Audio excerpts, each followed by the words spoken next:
You found your ideal client, but what do you need to close the sale? Should we always be closing? I was surprised. Nonverbal communication. How do body framework and nonverbal cues play into sales? What are the main objections designers get along the way, and how do you handle them? And then how do you gracefully back out if the client just isn't a good fit? One of the most critical aspects of business is the sale.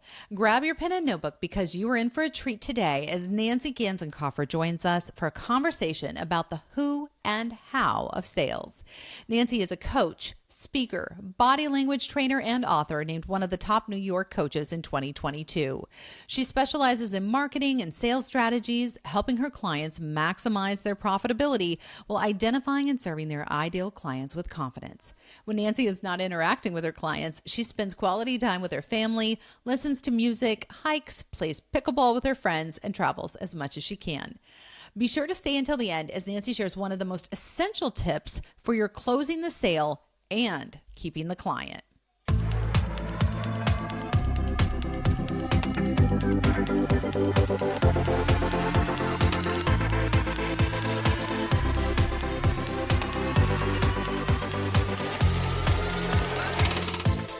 Hey, Nancy, welcome to the show. Hello, Katie. I'm so happy to be here. We are so glad that you are here because we are talking about one of the most important aspects of business today, which is the sale. And all of us right brain creative people get to closing the sale and it's like, oh gosh, what do we do? And that's where I need your help. So talk to me about closing the sale. Let's start with, we found our ideal client. Where do you see, because you work with creatives all the time, where are we missing it in that mantra, always be closing? You know, the biggest thing is, honestly, you can't always be closing. What you really should always be doing is listening. Listening. A sale is really just a great conversation where somebody wants to continue to work with you. So why not just start looking at it like that as opposed to trying to make a sale? Just be a really good listener. You switch that, you make that shift, you shift to, what do they really need? Do I have a service model to satisfy their need? And if you do, you now have a match. And you have something to offer them. Period.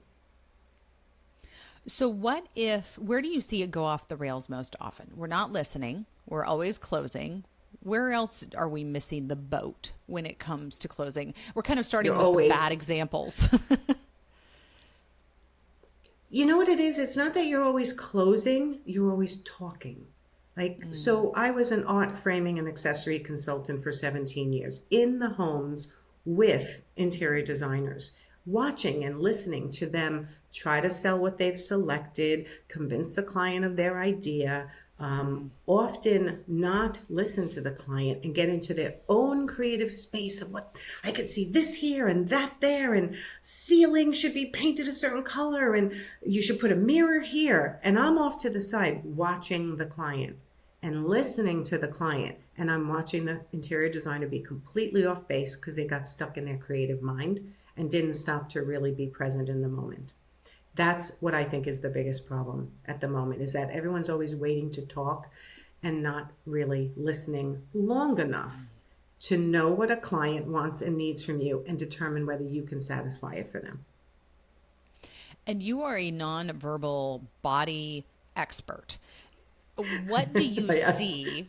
Which I love, because nonverbal communication is the majority of communication. It's just because it's subconscious, we don't typically think about it, obviously. But it's a huge component. How does body framework and positioning and all those nonverbal cues play into that interaction that you're having with a potential client? So I am a body language trainer, and I'm certified in body language. And it really, again, it's interesting to watch people when they don't know that they are making their first impression. Look at an interior designer as they get out of the car. Are they opening up their trunk? Are they flustered with the selections they're making right there on the spot? Did they have a bag ready to just walk in so they look professional? You want to always make sure from the very first impression that you're making on a client that they're seeing calm, cool, collected, and have it all put together. not about your clothes as much as it's the way you present when you walk up to that door. And when you open the door, are you shaking their hand? Are you high-fiving, fist bump? Try to get that, now that COVID is over, try to get that handshake back, because the handshake is the touch factor that makes somebody want to be around you and also trust you more. It releases oxytocin. It actually releases oxytocin in the brain to have that moment of physical connection. Yes, there's studies that prove that if a waitress or a waiter gets a chance to just touch you slightly on the shoulder, maybe to say, "How was your meal?" you're going to tip them more because they touched you. That is fascinating. Absolutely fascinating. I'm just giving you the tip of the iceberg. There's so much more. Using your hands, having your hands visible, not holding your phone, looking people in the eyes, smiling, is all part of it. Fronting, meaning face them directly. Don't be off to the side, wandering around, looking around as much as you may be used to doing. All these things matter. And when you sit next to them at the table, don't sit across from them. That's the adversarial position. Sit next to them. All these little things can contribute to your success. I have had designers who cannot close a contract, and the only thing I had them change is the type of gaze they use when they're with a client, because there's 3 different types of gazes as well. We want to have you have like a leadership gaze. It's called a power gaze. And once I teach them that, it helps the client subconsciously realize the other person's the leader automatically. And they're capable. And they're capable. The other type of gaze is a social gaze, which you use with your friends and family. You want to have more of a power gaze, a more authoritative leadership feeling to your body language when you're presenting to a client. That goes with your tone of voice too. So this even starts when you're on the phone. Interesting. Tone of voice is huge. Okay, give me an example of what does a power gaze actually look like? Okay, so it's hard to do with the camera, but I'll explain it to you. A social gaze is what most of us do. You're looking into someone's eyes, and when your eyes naturally wander, which our eyes naturally do, we don't stare somebody down, right? Our eyes naturally wander. In a social gaze, the triangle that your eyes naturally wander is usually this way. Your eyes are, and then the point down by your mouth. Okay, that's kind of naturally how our eyes wander. I might be touching my microphone on that. So with the power gaze, your eyes wander up. You invert the triangle up. So you never look below their eye level. Interesting. And that Your sends eyes a still whole wander, but subliminal they don't message. wander down. Yes, it really does. It makes a big difference. One of the things we teach our Profit Insider Academy students is like take a day or two to see, are you a social gazer or are you a power gazer? I'm naturally a power gazer. I had to teach myself to be a social gazer. Most designers are social gazers and have to teach themselves to power gaze so that they are considered more the leader of the job. Absolutely fascinating. Do you find that it's easier for men to do this than women? 100%. Men are naturally power gazers or intimate gazers, but that's a whole nother story. Social gaze seems to be the much after more hours common. version. Yeah.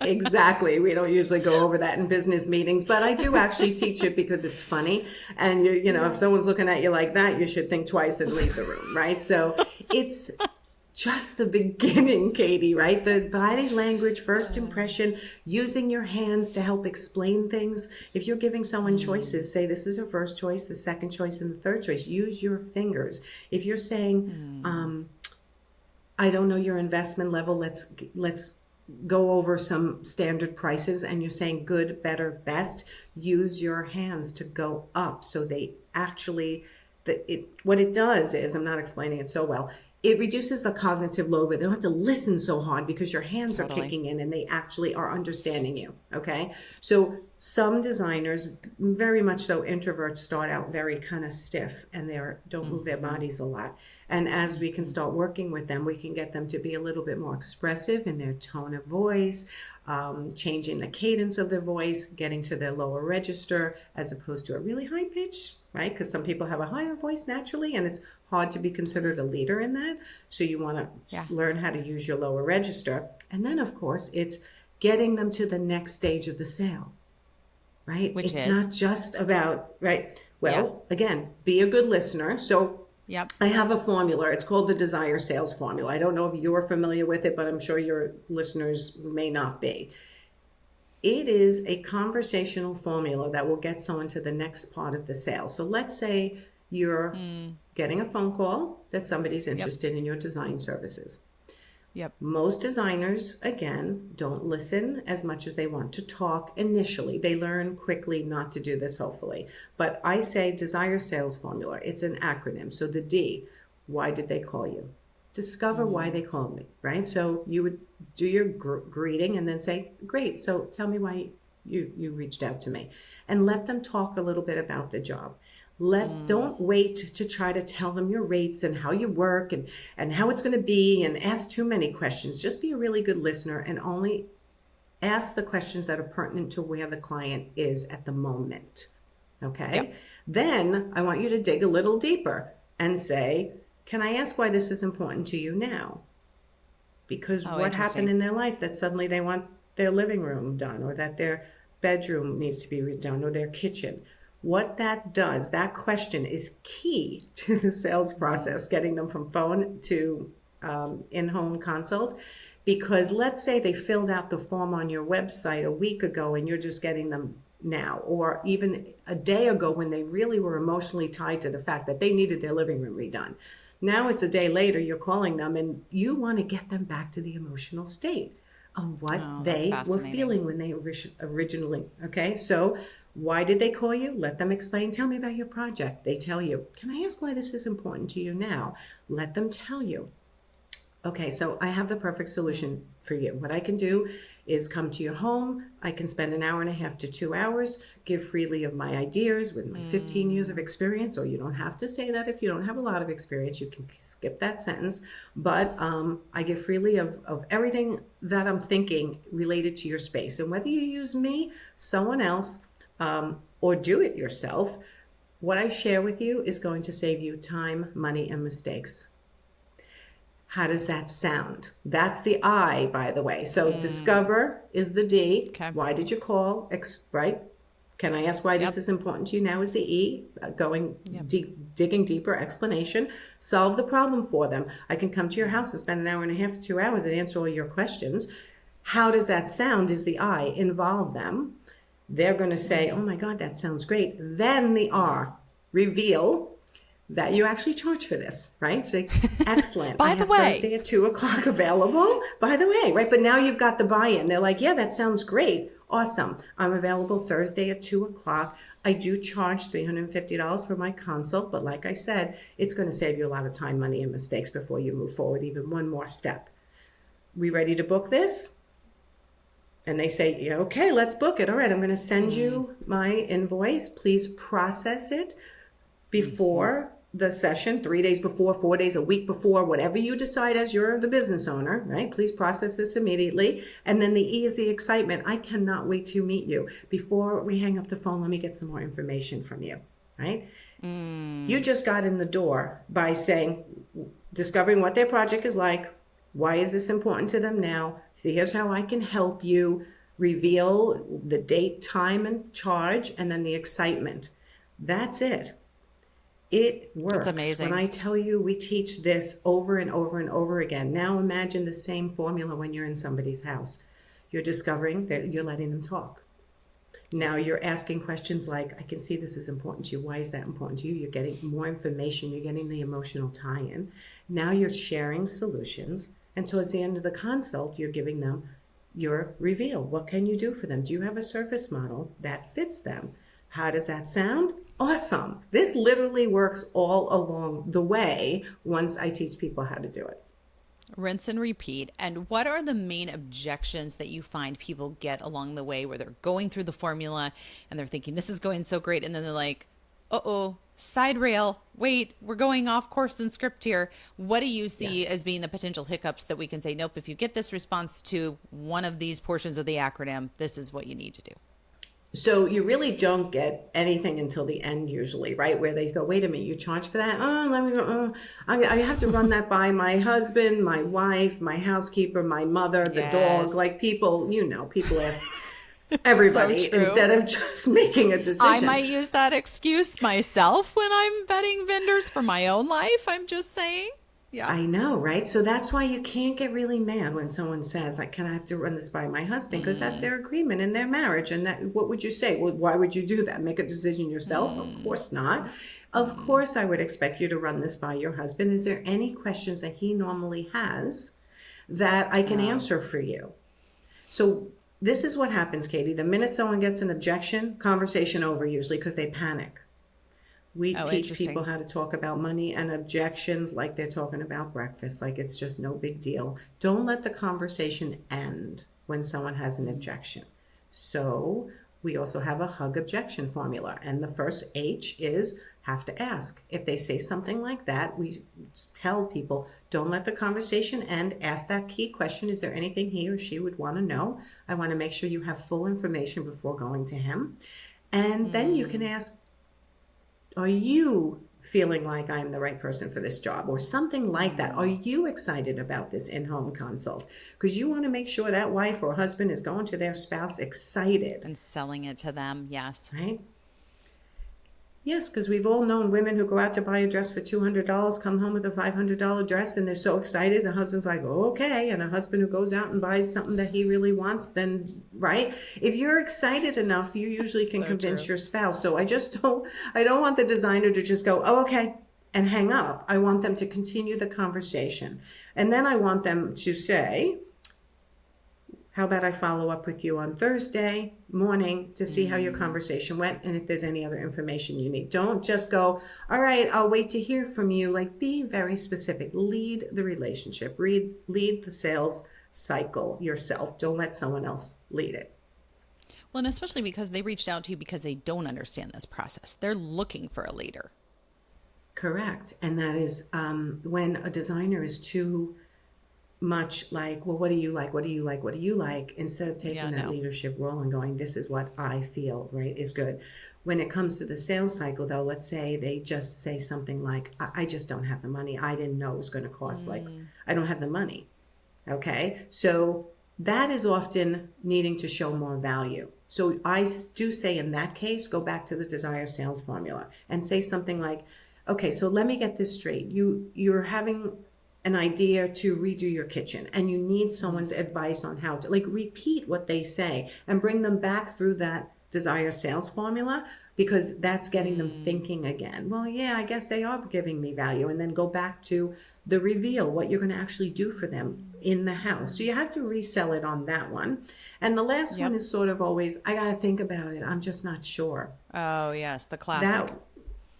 the classic. I got to think about it. I'm very overwhelmed. I got my kids home, I this and that. Isn't that why you called me originally? That's Right? disarming and That's good. your response. Yeah. Well, that's why they called you because they couldn't handle it themselves. So you can very gently say, you know what, I hear you that you're overwhelmed, Mm. but that's why you called me so I can handle this part of your journey, your renovation, your remodel, whatever it is. So I hope that overwhelm is not going to stop you from at least bringing me in to do the consult because, like I said, it's going to save you time, money, and mistakes. And I really like you, and I'd like to see that happen for you.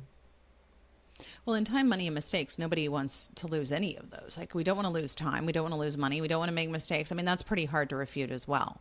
So, once you get to the house and you're in that space, what nonverbals can you start looking for that align with these objections before they've even uttered them so that you can start addressing them in a proactive way? Does that make sense? Is it the crossed arms? Is it what do we start looking for where we feel like we're getting pushback to what we may be sharing when it comes to nonverbals and body position?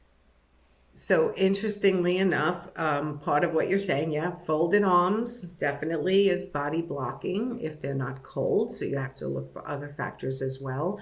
If their Yep. feet are facing towards a door, towards an exit, like they're done with the Mm. conversation, always look at somebody's feet. You'll see one foot starting to want to get out of the conversation. The other thing is when you present them, let me just jump for a second to like a contract Please or do. something that you're trying to give them. once they look at something, it's kind of like a poker game. If they're not interested in what they're seeing, subtly they're going to kind of put it down and push it gently forward. It's so subconscious, they don't even realize it. If they're happy with it, sometimes they kind of put their hands down on it or even bring it towards them. So it's not always about the words they're using. Sometimes it's about watching them. I feel like the biggest thing is that you do have to watch your client. And I know it's hard multitasking as a designer, right? You're walking through the house, you're trying to take notes, you're trying to take pictures, you want to take measurements, you want to write down everything they said, and all while still looking at them and engaging, right? It's a lot. It's a lot. Right? It's too much. So what I say is if you have an assistant and you're at the level, bring an assistant to do all of the note taking, the measurements, the pictures. But why are you taking measurements before you've even got a signed contract? So I always object to that. Don't waste your time at a consult taking pictures and taking a lot of measurements because you didn't get the job yet. You don't have a signed contract. So body language wise, pay attention to the client. Give up, if you can, some of the chronic writing down and streamline your process with a sheet when you get there, that you're very organized and you're not wasting valuable connection time by having your head down writing. I think that's the point of being present. And it's gotten so lost in the world that we live in now with all of the devices and bells going off and Alexa, play this, Alexa, stop, Alexa, turn on the timer for. And sometimes, yes, you want to take notes, but I also find that if I can tune all of that out and just sit in that space and look them in the eye and truly listen, not hear, but listen to them, there's room in my brain to hold that information. It doesn't all have to be written down for later. And I feel like the client knows that. Yes. And they feel that. Yes. Let me ask you, I believe not everything has to be. Right? I just don't feel like it does. How do you figure out, you're meeting with a husband and wife, you're meeting with partners, whatever it may be, how do you figure out who the power player is in the relationship? Who's the decision maker? And how do you make sure that you're speaking to the decision maker? Because I usually find there's one, and it's not always the one you think when you walk in the door. Well, I love just to ask, first of all, who is the decision maker here? Both of you? One of you? Who makes the financial decisions? Who makes the decorative decisions? Put it out there. They may not tell you the truth, and you'll start to see the dynamic of the couple, right? So how many times have we heard the husband doesn't want to be involved, the wife said the husband doesn't want to be involved, and then boom, the bill comes for the full service design, $20,000, and they go, well, I'm not spending that. Are you nuts? And next thing you know, it's all falling apart for the designer. Yeah. So ask in the beginning. And you can even tell that story or some story like that. Like, I want to make sure that I know you are the decision maker, but sometimes in the past, once the husband got involved or the spouse got involved, it changed the trajectory of the job. So I want to make sure if your husband cares that he's involved from the beginning. And I require, once my design clients get to a certain level as their coach, I say you do not do a job unless the husband and wife are present at every meeting. I think, and you may smart. lose jobs. Yeah. But better that than spinning your wheels and trying to figure out who actually is in charge and then saying, well, my husband came home and we had this conversation and he feels that. And for the longest time, even in my own relationship, it was funny. We were newlyweds and I'll never forget my husband. I was choosing a sofa. I'm like, this is going to be great. It's going to fit the space. It's going to be fabulous. I'm going to order it in. He's like, I'm not sure I like the stitch size. And I said, are you kidding me? The stitch? I was like, did we just get married? Do I even know you? And he's like, I think the stitches are too big. So now when I'm frustrated with him, I'll call him tiny stitches. But he really wanted tinier stitches on that sofa. And so sometimes it's surprising who actually cares, and not just cares, but the things they care about. He didn't care about the fabric. Yes. He didn't even care if the size was proportional. But oh my gosh, those stitches were too big. And here we are 12 years later. Oh, it's amazing. I mean, everyone usually cares to some degree about something, even though they say they don't. So even if a wife or a husband is saying their spouse doesn't care, until you hear it out of their mouth, and even then it could go sour. So the bottom line is, which is a whole different podcast, but you have to have a rock solid contract and make sure that Yes. you go over every paragraph that is related to money or deliverables and get their initials. We sell contracts and we added these sections that get the client initials there. Why? Because you're afraid to go over this section. And if I force you to put initials there, have your client put initials, I'm forcing you to have the difficult conversation about money, deliverables, and timeline. And those all, well, and they're all directly related. Timeline goes out the door, all of a sudden you're losing money. Like there's direct Yes. correlations, which is why you want them on board. So do you deliver that contract? Do you email it in advance saying, I want to have a great conversation with you while you're here, take a look? Or is that an in-person? You're saying it's an in-person, let's talk through it. Well, what I suggest is that you do, we have a pricing model called The Key, and we give a Canva proposal template with that. Where we suggest do the proposal, which is a prettier version of this is how much I'm going to charge you, and this is how much each room is going to cost in furnishings, materials, labor. You lay it out, present that over the phone, via Zoom, or in person. Don't just email, because then you'll be sitting by your computer a week later emailing me going, how long should I wait till I follow up? They ghosted me. I haven't heard from them. Right? So this, Katie, this is important. When you're leaving that house, you say, I will have if they're going forward with you, I will have a proposal to go over with you and look at you next week. Pick a time, pick a date. How's Tuesday? 10 o'clock. We'll do it via video calls. This way you and your husband can both be there and you go over the numbers. Once the numbers are gone over, then you go to contract. Now you know they're not going to object over that, and now you can mess with that busy contract, which again, we try to keep it where the scope in the back changes and very little changes throughout. But every job is different, which causes you to have to change your contract sometimes. Well, yeah, and different people have different requirements. Some people want a proposal, some just want a not to exceed amount, some just want the problem solved and they don't have a budget, which are the dreamy clients, right? Like everybody has a different process for that. When do you Correct. feel like, and this is a little bit of an inverted question, but when do we stop trying to have that conversation with them? Do you ever get to the E, or what if someone just calls you and says, hey, I've heard about you, you're amazing, I want to work with you, and you don't even really have to sell them? How do you work through that while still making them aware of all of those things? Like, we need a contract, this is how much I charge. How do you do that in a delicate way without them going, wait, I know you're wonderful, but like, this is going to cost how much? How do you walk them through a model, especially on a referral?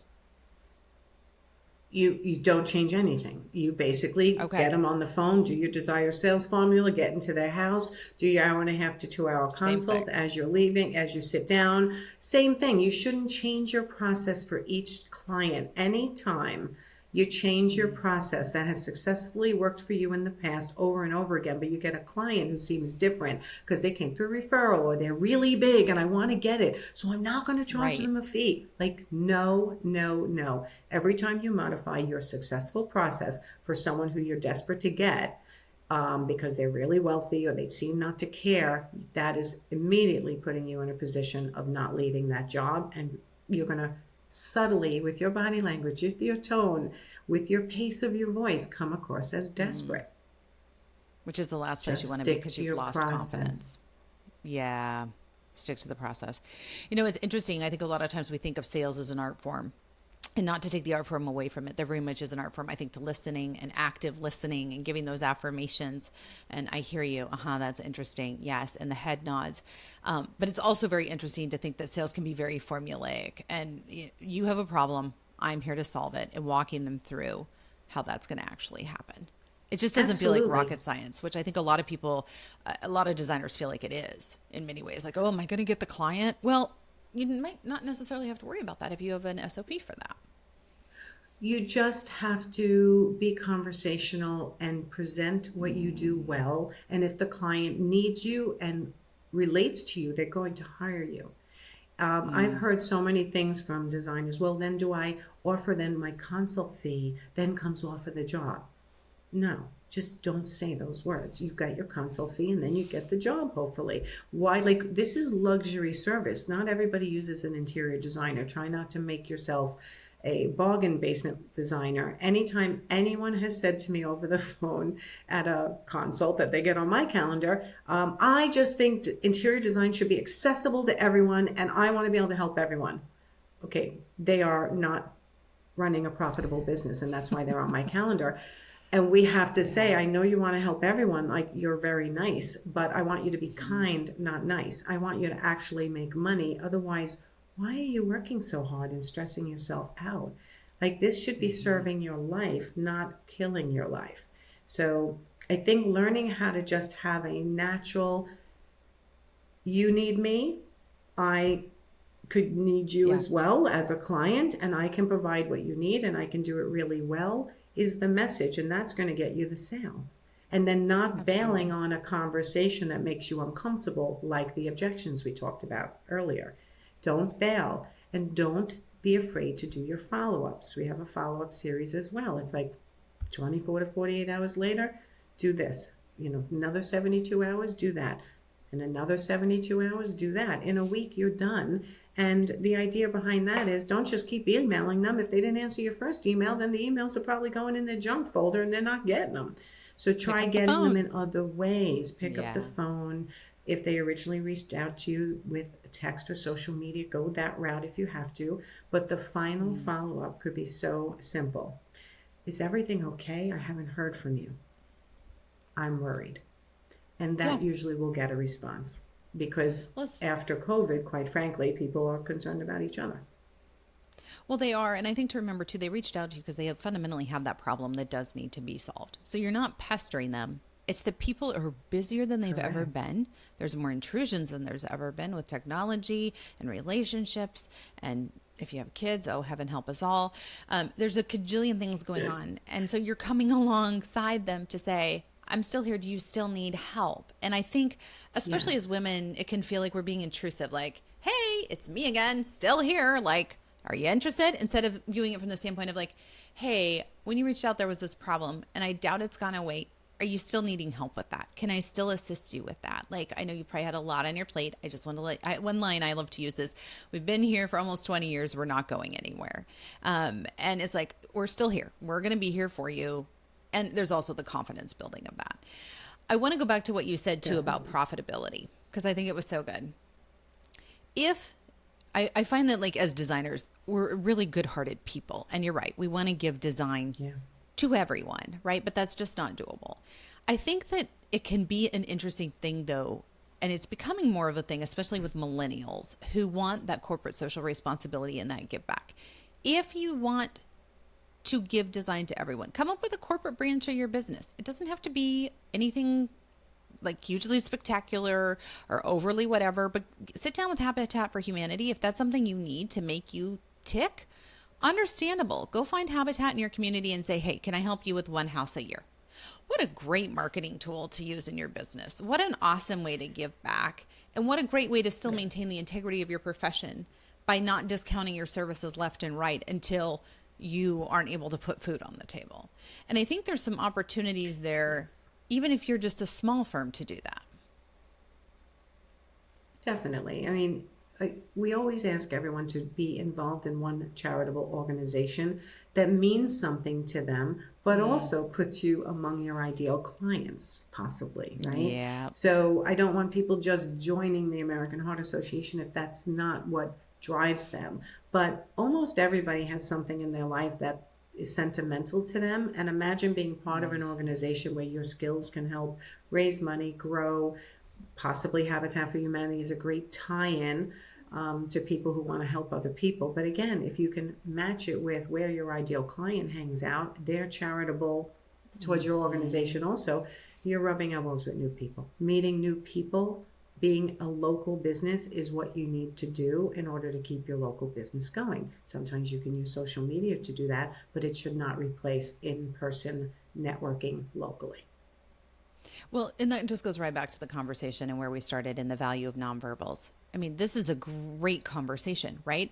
Imagine how much greater it could potentially be if we were in person because you can read all of those nonverbals. And I think coming out of COVID, there's this longing for that nonverbal and that in person conversation to happen. Like my husband just came back from a business trip and I said it was in Nebraska. And I was like, how is Nebraska? You know, it's cold there this time of year. At least it is when we're recording this. And he's like, honestly, it was so great. We had so many side conversations and we had so many, I mean, there's the agenda, but then there was this one guy who was really interesting. And so I asked him to go to breakfast the day we flew out and I learned so much from him. And like those types of opportunities, they're much more organic, but they need to be, you have to create the environment where they can happen, which is those Yes. in-person moments.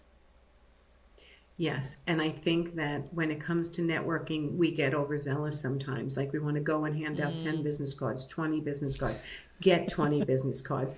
Really, I want someone to go into a networking event and say, I want to have one really good conversation with one person, maybe two, and make that the goal. And there's so many tips on networking, where to stand, conversational starters, things like that, especially if you feel awkward, decisions you can make in advance that help you walk in the door. Like, think things through from, you seem very interested in nonverbal, which is, it is fascinating and I love it. Nonverbal goes into every part of your business. So yeah, in a networking event, having a certain type of openness, certain type of gaze, certain conversation skills will help you. But let's keep it simple. You know how to talk. Go ask one question, like, do you have any really great projects that you're planning for the coming year? And then just listen. Right back to where The we started. people will Just love listen. you. Just listen. I'll tell you one interesting story. My body language trainer gave herself an experiment once. It's Vanessa Van Edwards, The Science of People. She's pretty big at this point. She's amazing. Yeah. She had an experiment when she was learning about body language and becoming what she is today. She decided to go, I think it was 3 days without speaking, not one word. And if I remember the story, I might be a little bit off, but she had like 3 or 4 index cards because she panicked. She had 2 networking events in the 3-day experiment. She's like, what am I going to do? I can't talk. I'm vowing to see how people react to me when I can't speak to them. I can hold up a card. So one of the cards said, I took a vow of silence for 3 days. I'm a body language trainer. And another one said, one question that could start. She goes through 2 networking events. That following week, she gets an email from one of the conversations, quote unquote, that she had. I was going to say the one-sided one. Yeah.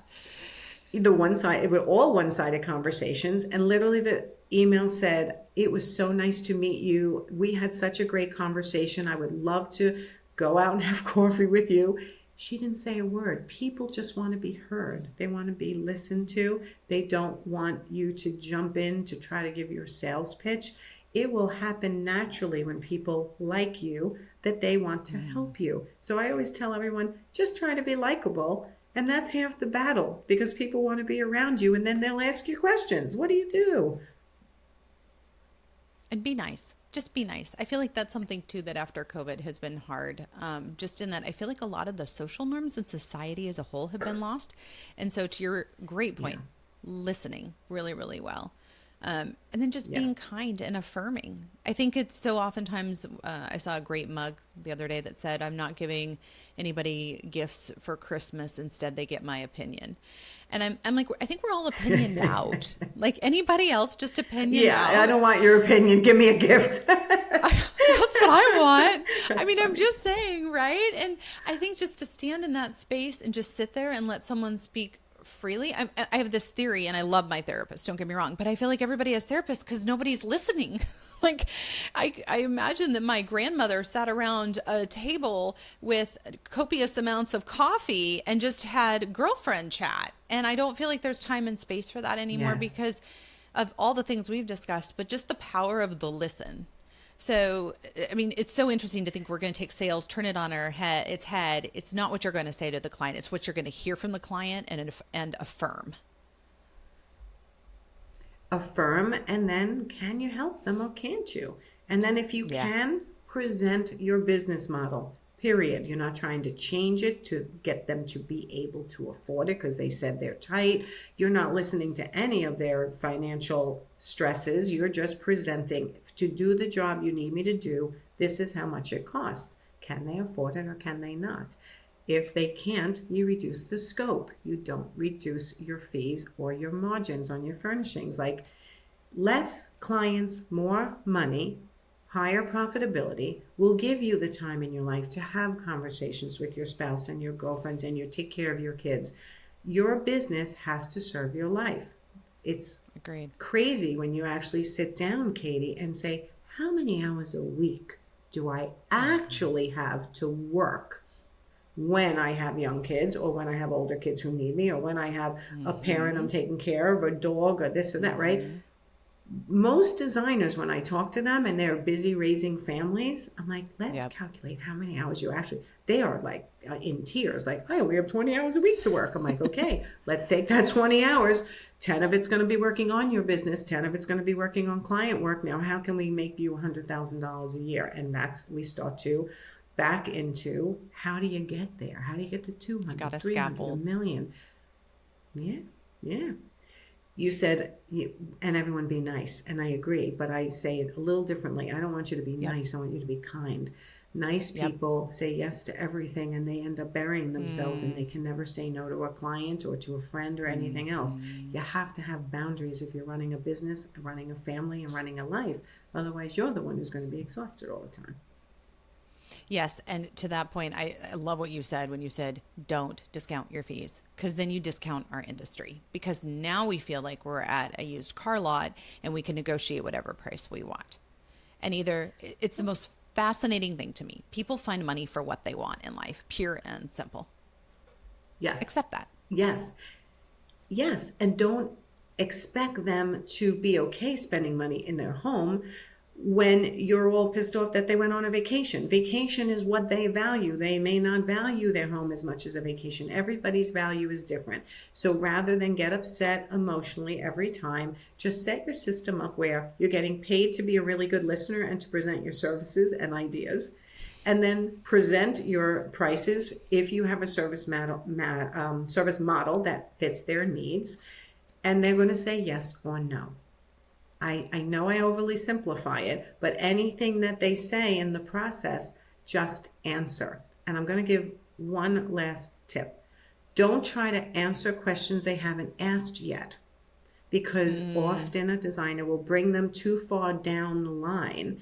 And if they're asking, well, if I hire you, then what would your fees be? And if I hire you, what would your margin be? All over the phone, you just direct them. Every job is different, and I do not quite quote my prices until I see the job. I have different service models for different needs. Okay, so don't let the client, don't let them bully you down the sales path before they're ready to hear the answer, because that'll shut them down. Yeah, I'm $250 an hour, and on average, my living rooms come to 100,000. It is like, okay, click. But if they've met you and they like you, and now you start to be able to have that emotional relationship with them, suddenly they're finding the money because you're the one they want to work with. Which is everything. Okay, and then my final question. You're sitting here as the designer, you're listening, and you're going, these people are crazy. And this has happened. I don't want to work with this client. I'm questioning whether we're ever going to get resolution on a design strategy. I'm questioning whether or not they're going to pay me even if they sign my contract. Like, I don't have a good gut instinct about this client. I don't want this client. How do you gingerly and graciously back out of that situation and still maintain your integrity and that of your brand?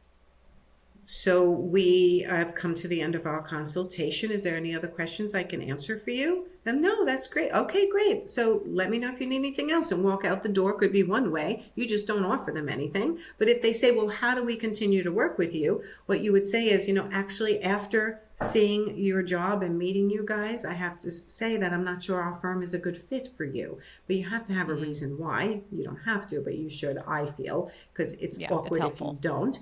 Right. If you can detect these things over the phone, what you say is, I can do a consult now, but I'm booked out 3 or 4 months from now. Are you sure you want me to come? If you're detecting over the phone.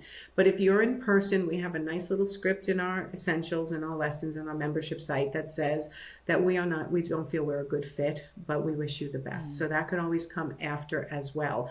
After reviewing the details of the project and the timeline that you would like, unfortunately, I feel that our firm is not a good fit for your project, but we wish you the best.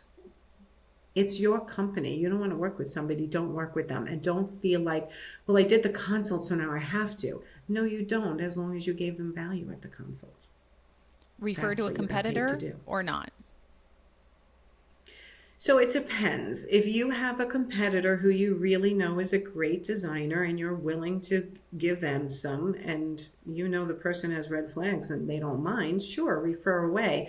But I tend to lean against away from that, right? Because what if Yeah. they end up being red flag clients? They're not happy with the new designer. Now they're coming back to you going, how could you refer this person?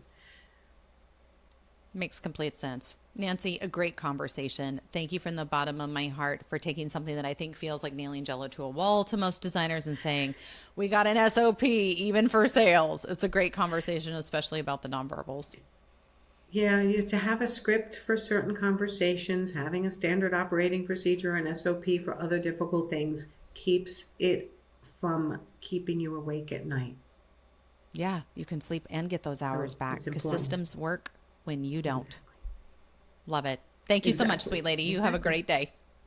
Thanks, Katie. Speak to you soon. Bye, everyone. Bye bye.